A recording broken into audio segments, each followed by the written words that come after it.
Declan, I'd be curious to ask you about the narrative around Roscommon. So Steven Poacher came in for this season under Anthony Cunningham, and he's obviously been accused of being overly defensive and that type of thing in the past, and it seemed a very easy narrative to go towards. But I mean, 2-6 of the 2-11 that Galway scored came from Roscommon turning the ball over. So suggesting that they just have this really defensive setup, is that a little bit unfair? Is it wide of the mark?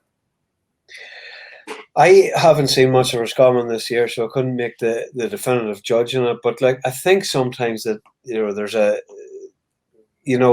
how you may ask Jason how they're set up and get into the detail of that better. I think someone like Stephen is a recognisable coach and has been involved with Carlo, and they upset a few people and they ruffled a few feathers. They threw over a few. I was about to say apple tarts, like Bertie style there. They upset the apple tarts.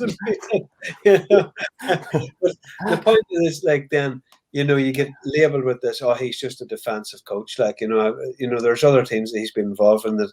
It's not about that. It's about just counter-attacking in a certain way rather than being labelled as, oh, we're just defensive and we get certain numbers back.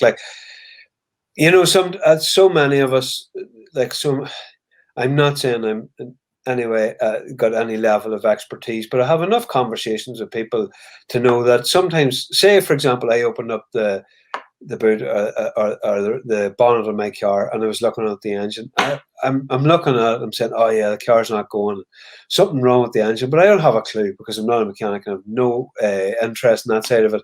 And you know what? I'd say about 80% of people look at football matches and say for example that Fermanagh Monaghan one, and there was actually something very subtle going on with what Monaghan were doing. But I'd say 80% of people are saying, "Oh, this all over and back stuff. This drive you mad. This is not Gaelic football. The game's gone."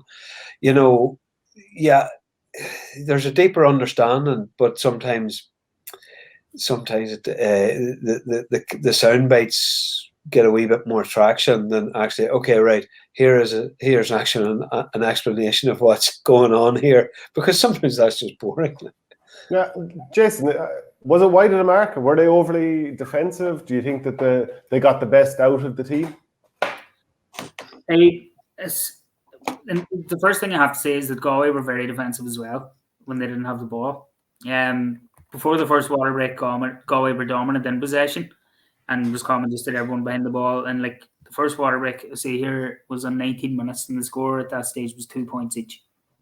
And then when Galway got the first goal through Kelly, Roscommon kind of went for it and opened up again and spread out the field a bit more and looked more lads forward. And then the Smiths started running at them a bit and they started making hay a bit more then. And they got back level in the half-hour mark when Donny Smith, they needed to get him on the ball. And when he did get on the ball, he was very, very dangerous, and Galway didn't know what to do with him. They both went long from the kickouts and they were kind of all over the shop. There was nobody dominant from their own kickout. There was kickouts going out over the line and everything else. And the weather was just causing havoc. But a lot of the narrative yesterday seemed to just hammer Roscommon for being defensive. But believe you me, Galway were every bit as defensive when they didn't have the ball 100%. So it was just that kind of game. But it was dreadful stuff to watch, I'm not going to lie.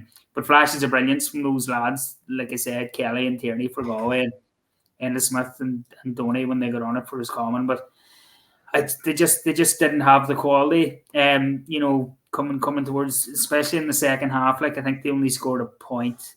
They scored 2 points, before the second water break when Galway had scored 5. So as the game went on, just that bit of quality seemed to kind of, there was a big gulf. And they'd have gone Cathal Craig as well. He made a big difference when he came on, but he was only on a few minutes before he got injured and he had to go off again. And there was a great stat yesterday from Willie Hegarty, the voice of Roscommon GA, that the last time Roscommon beat Galway in the Hayden Championship football, none of their starting team yesterday was born. It was 1990. So obviously they've turned them over in Tuam and Saltell, but they still haven't beaten them in the Hayden Championship in that length of time, which is incredible, really. Join the Our Game Supporters Club at Patreon for €5 per month to get audio podcasts of the Hurling and Football Show and much more exclusive material.